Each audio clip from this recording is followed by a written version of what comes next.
Bismillahirrahmanirrahim. Faslun, adapun ini ialah suatu pasal fil janazati, di dalam menerangkan tentang jenazah. Ghuslul mayyiti wa takfinuhu wa salatu alaihi wa dafnuhu fardu kifayatin. Adapun memandikan mayit, wa takfinuhu dan mengafani mayit, wassalatu alaihi dan menyalati mayit, wadafnuhu dan menguburkan mayit, fardu kifayatin ialah fardu kifayah. Idza kana, apabila ada siapa mayit, musliman ialah Islam muslim, ulida hayyan terlahir atau dilahirkan siapa mayit hayyan dalam keadaan hidup. Ini maksudnya seperti anak yang keluron, anak-anak sekelabun, anak yang prematur itu.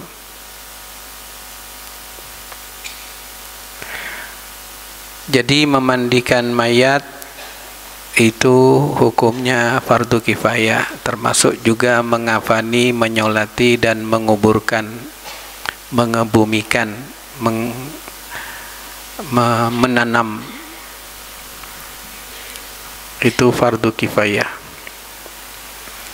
Jika mayit itu misalnya anak yang lahir prematur,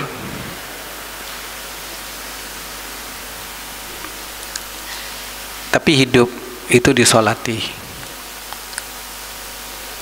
Wa wajabah, dan wajib lidhimmiyin bagi orang dhimmi, non muslim yang berdamai. Kalau di dalam kitab itu yang membayar pajak itu kalau di negara Islam. Orang non muslim yang berdamai dengan Islam, dengan orang Islam, takfinun wajib mengafani, wadafnun dan mengebumikan, menguburkan. Jadi walaupun beda agama tapi itu berdamai dengan kita, kita boleh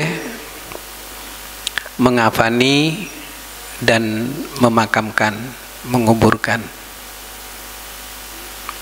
Walisiktin mayyitin ghuslun, dan bagi bayi prematur yang mati, bayi lahir prematur dan mati, ghuslun hanya wajib memandikan, wa kafnun mengkafani, wa dafnun dan menguburkan, wala yusalla alaihima dan tidak perlu disolati, wala yusalla dan tidak disolati, apa alaihima atas non muslim yang damai dan bayi prematur. Wa man mata man kutila wa man mata fi qitalil kufar bisababihi kufina fi siyabihi. Barang siapa yang gugur dalam perang, medan perang melawan orang kafir, perang sabilillah,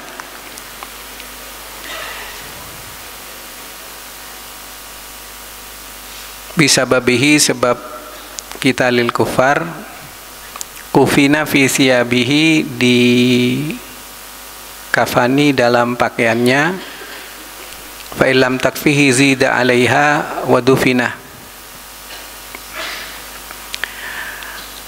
Kalau tidak mencukupi kafan, zida maka ditambahi alaiha atas kafan atau atas siap,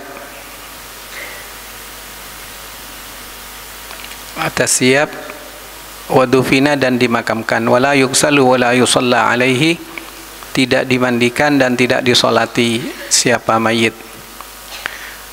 Orang yang wafat karena gugur membela agama, seperti menurut keputusan muktamar atau keputusan fatwa Kiai Hasyim Asy'ari, orang yang membela negara Indonesia pada 10 November itu yang wafat dikategorikan sebagai orang yang gugur dalam perang melawan non-muslim yang memusuhi Islam, yaitu orang kafir.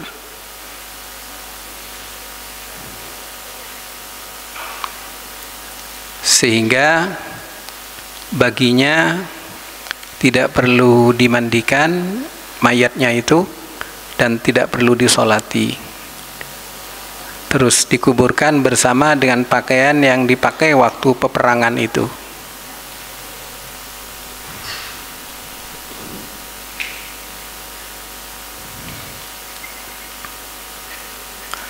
Kematian adalah suatu peristiwa yang masing-masing kita ini akan mengalami. Kematian tak perlu dikhawatirkan, itu pasti akan datang kepada kita. Kita tidak perlu takut mati, karena ada orang mengatakan takut mati adalah mati sebelum mati. Tetapi yang penting pada saat kematian tersebut kita dalam keadaan Islam yang sempurna, husnul khotimah. Di dalam kitab-kitab diterangkan tanda-tanda orang husnul khotimah itu arqul jabin, ketika naza, lepasnya roh dari jasad itu,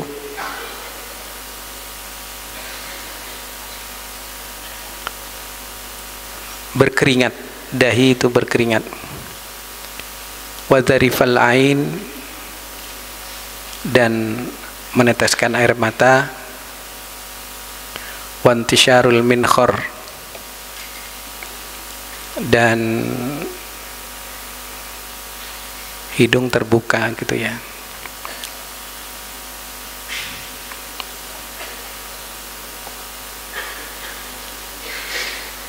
Ada hadisnya itu. Ketika orang sudah jelas dekat pada saat ajal, maka harus didampingi dan harus dituntun, dibimbing membaca la ilaha illallah, la ilaha illallah, pelan-pelan, jangan dipaksa. Ada sebagian ulama yang mengatakan disediakan air, karena menurut sebagian riwayat, kata Siti Maryam yang pernah mengalami kematian, ibunda dari Nabi Isa, sakitnya berpisahnya roh dari jasad ini, ketika pisah, proses perpisahan itu beratnya luar biasa. Sampai digambarkan oleh Siti Maryam, ibunda Nabi Isa, seandainya 1000 pedang ditikamkan sekaligus dan sakitnya itu bisa dibagi-bagi dan dikumpulkan, maka masih jauh lebih sakit terlepasnya roh dari jasad manusia. Itu yang akan kita alami semua. Itulah sebabnya kita selalu saling mengingatkan satu dengan yang lain. Sholatnya, ibadahnya, akhlaknya terus kita jaga bersama-sama untuk keberuntungan kita masing-masing. Karena kita ini akan menghadapi apa yang dinamakan kematian. Ini ada video yang setiap saat selalu saya putar untuk mengingatkan diri saya sendiri terlebih dahulu dan kepada kita semuanya.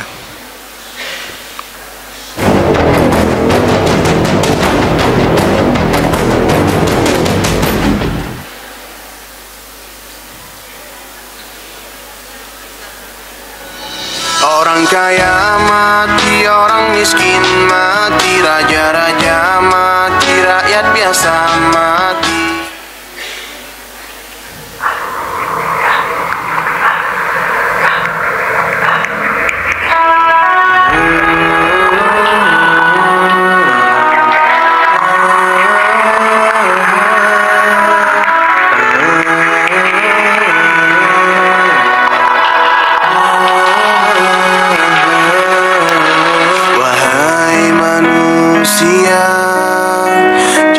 Jangan engkau tertipu daya oleh dunia yang fana, sebagai tempat pujian bagi kita. Dunia sementara, akhirat selama-lamanya. Orang kaya mati, orang miskin mati, raja-raja mati, rakyat biasa mati. Semua pergi menghadap Ilahi, dunia yang dicari tak ada yang berarti. Perkara yang paling penting itu perkara iman. Iman itu lebih penting daripada duit, lebih penting daripada rumah, kendaraan, dan sebagainya. Orang mati nggak punya duit, Allah nggak marah. Mati nggak punya rumah, Allah nggak marah. Tapi kalau mati nggak punya iman gimana? Masalah. Harga iman itu sebesar darah. Itu Allah hargai dengan surga 10 kali dunia. Sahabat bertanya kepada Rasulullah, "Kaifa najadidu imanana ya Rasulullah?" Sahabat itu bertanya seperti itu, maka Rasulullah katakan, "Takbiru min qauli la ilaha illallah." Wahai manusia, jangan engkau tertipu daya oleh dunia yang fana, sebagai tempat ujian bagi kita. Dunia sementara, akhirat selama-lamanya. Orang kaya mati, orang miskin mati, raja-raja mati, rakyat biasa mati. Orang kaya mati, orang miskin mati, raja-raja mati, rakyat biasa mati. Orang kaya mati, orang miskin mati, raja-raja mati, rakyat biasa mati. Orang kaya mati, orang miskin mati, raja-raja mati, rakyat biasa mati. Orang kaya mati, orang miskin mati, raja-raja mati, rakyat biasa mati. Orang kaya mati, orang miskin mati, raja-raja mati, rakyat biasa mati. Semua pergi menghadap Ilahi, dunia yang dicari tak ada yang berarti. Dunia yang dicari takkan dibawa mati.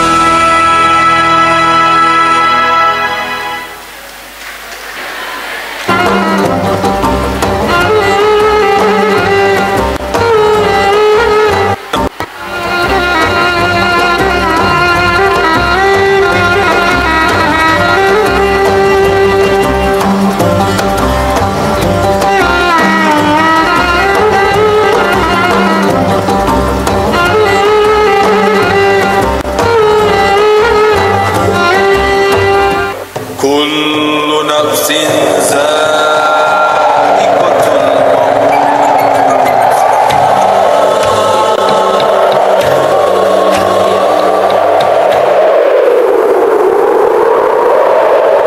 Setiap yang bernyawa pasti merasai mati.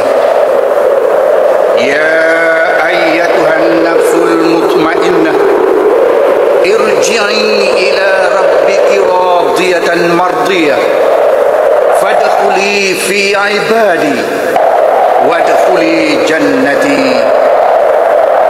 Wahai jiwa yang tenang, pulanglah ke hadrat Tuhanmu dengan gembira dan diredai. Masuklah dalam jamaah hamba-hambaku dan masuk pula dalam syurgaku.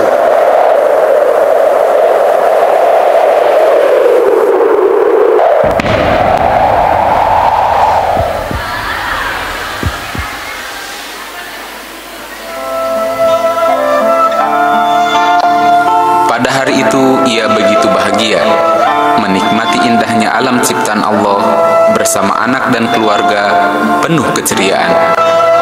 Hidup dalam kesenangan dan kesehatan terjamin. Tertawa melihat tingkah pola anak-anaknya yang lucu. Demikian pula ia ditertawakan oleh anak-anaknya. Lalu tiba-tiba ia disergap oleh suatu malam. Malam saat ia dijemput oleh kematian.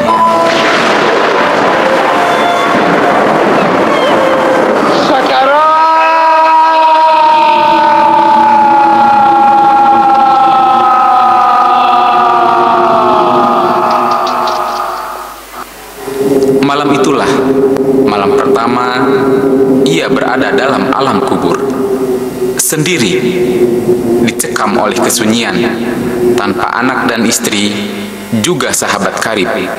Yang ada hanyalah amal.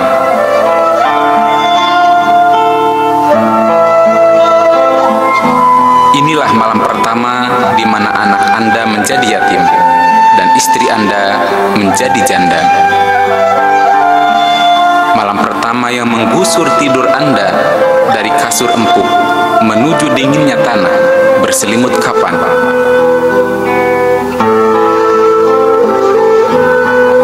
Inilah malam yang telah mengusir Anda dari rumah mewah nan megah, menempati liang lahat yang gelap lagi sempit.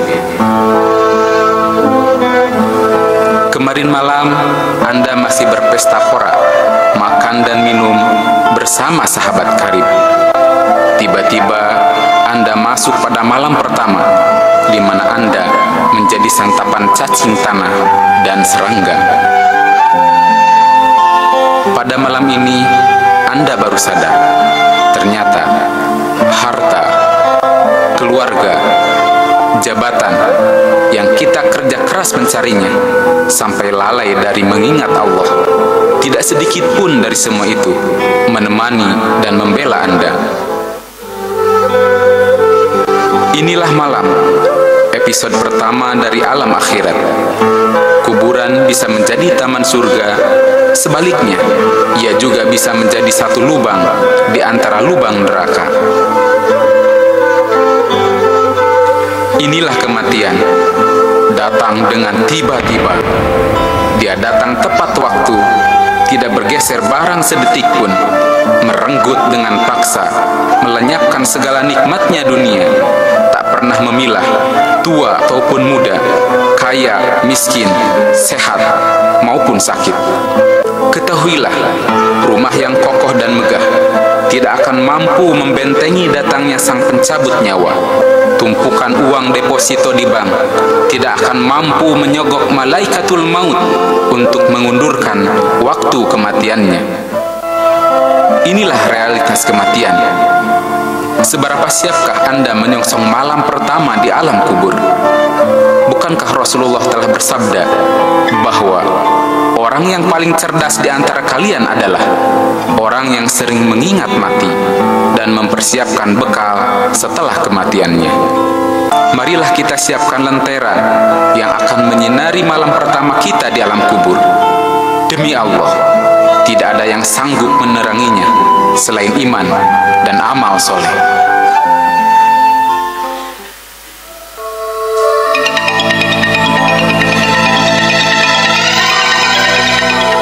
Kematian adalah nasihat terbaik dan guru kehidupan.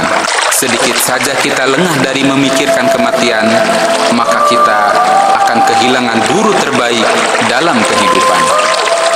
Sesungguhnya, manusia telah memilih bagaimana akhir hidupnya. Dan pilihan itu ada pada bagaimana ia menjalani kehidupannya.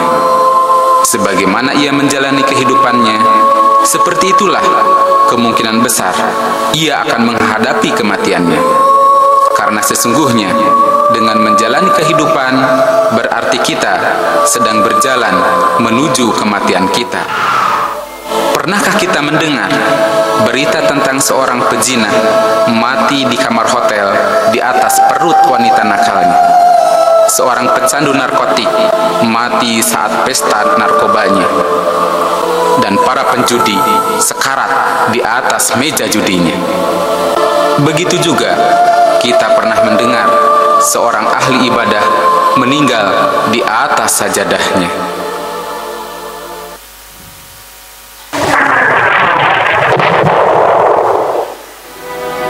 Alam kubur adalah alam perantara kehidupan dunia dan akhirat yang dimulai setelah kematian dan akan berakhir setelah kebangkitan. Selama masa ini, seorang yang beriman merasa bahagia, sementara orang kafir mengalami azab. Orang yang sudah mati akan dihimpit dalam kubur. Siapapun itu, kafir atau muslim, akan merasakan himpitan kubur, sebagaimana sabda Rasulullah SAW yang disampaikan oleh seorang ulama sebagai berikut. Inna lil qabri daghtatan walau kana ahadun najiyan minha naja minha Sa'd bin Mu'adh. هذا سعد بن معاذ ضغط في القبر وله مع أنه له مناقب عظيمة تحرك له العرش وفتحت له أبواب السماء وشهده 70,000 من الملائكة. شوف عد لي معي مرة ثانية حديث في النسائي عن الرسول صلى الله عليه وسلم تحرك له العرش وفتحت له أبواب السماء. كم باب؟ أبواب كثيرة. وشهده 70,000 من الملائكة. 70,000 من الملائكة مو بالبشر 70,000 وشهده 70,000 من الملائكة. لقد ضم ضمة ثم فرج عنه.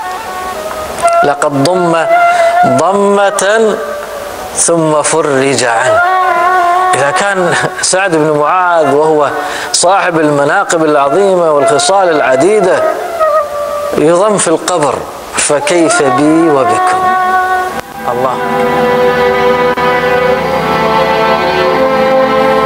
Rasulullah SAW bersabda, seorang manusia apabila diletakkan dia di dalam kuburnya dan sahabatnya berpaling pulang sedang dia mendengar suara sandal mereka, akan datang kepadanya 2 malaikat dan mendudukannya dan bertanya, Siapakah Tuhanmu? Siapakah nabimu? Apakah agamamu?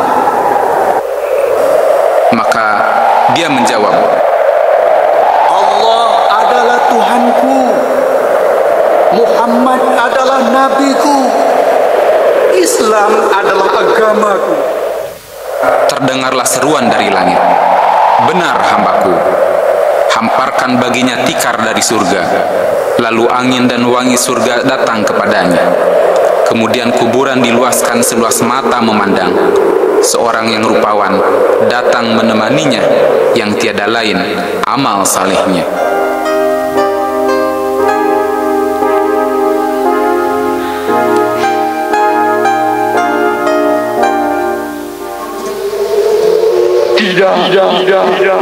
Tidak.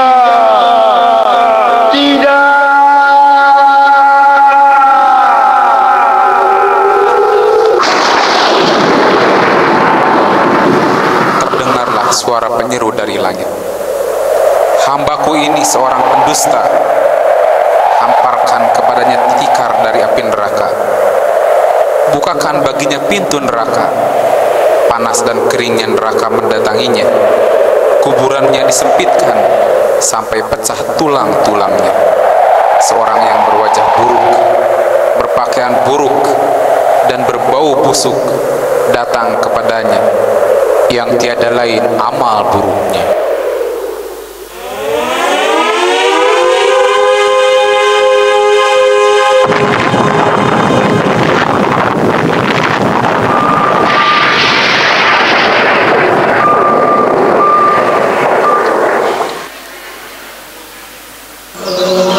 Diceritakan dia seorang remaja yang rusak agamanya dan sering melalaikan sholat. Setelah 3 jam dikuburkan, ayahnya menginginkan membongkar kembali kuburannya untuk keperluan otopsi. Dan apa yang terjadi setelah mayat tersebut dikeluarkan dari kuburnya? Pandangan yang sangat mengerikan. Rambut yang hitam berubah jadi beruban. Dari mulut dan hidung keluar darah segar, seperti baru saja mengalami kerasnya penyiksaan. Bagi seorang muslim, ini adalah sebuah pelajaran yang sangat-sangat berharga agar segera memperbaiki hidupnya dengan bertobat dari dosa-dosa yang kita lakukan. Wallahu a'lam bishawab.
Tanda kematian yang bagus itu seperti disebutkan tadi,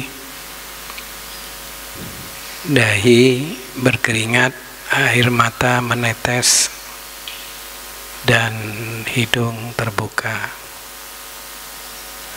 Sedangkan tanda itu setelah kematian. Sedangkan sebelum kematian, wa ma alamatu dzalika fi hal sihhah, ketika masih sehat, wa taufiquhu lil amali bis sunnah ala qadri taqah, diberi kekuatan oleh Allah untuk melaksanakan sunnah-sunnah. Dia diberi kemauan, keinginan, semangat untuk melakukan sunnah-sunnah, salat duha, salat tahajud, salat hajat, dan salat sunnah yang lain. Itu alamatnya husnul khotimah, baik di akhir kehidupan.